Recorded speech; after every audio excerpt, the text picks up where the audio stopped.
I'm Angela Zatopek, and I'm from Houston, Texas.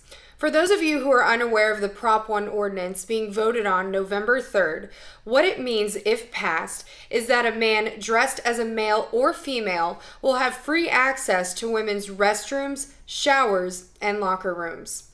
As a woman, I am extremely disturbed and honestly in shock that this is even on the table to be voted for. Anise Parker, our mayor, has been slapped down twice by the Texas Supreme Court, and over 54,000 Houstonians have gathered to sign a petition in order to stop this.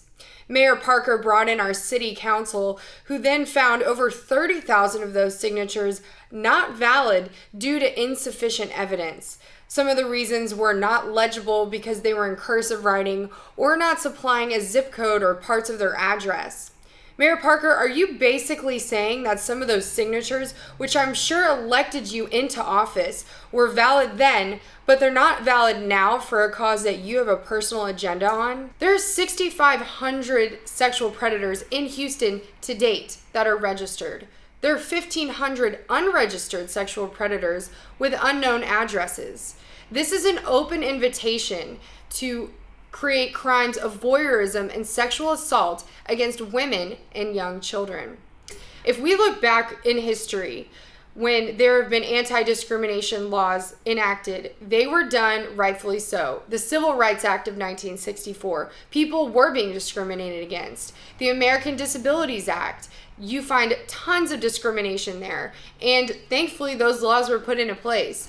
I did some research on some recent cases that men have created crimes using similar ordinances like this. And I want to read off some of these examples because these are just examples of what we are inviting into Houston and honestly into our country if we let Prop 1 pass. And as I read this, I want you to take off the religious hat, take off the political hat.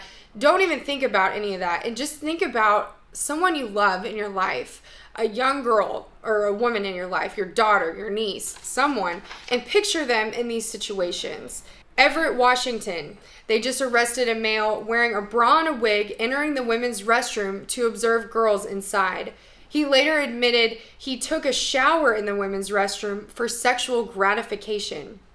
In Macy's in Los Angeles, they recently arrested a man in the department store after he recorded hours of footage in the ladies' restroom.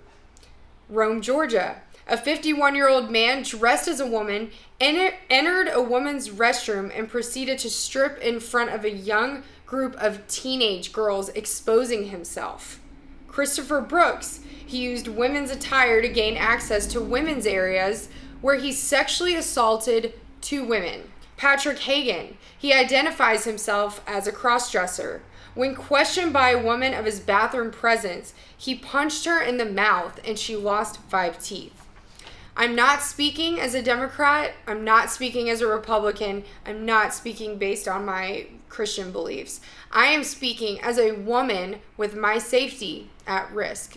Please vote no to Prop 1 and share this video. Thank you.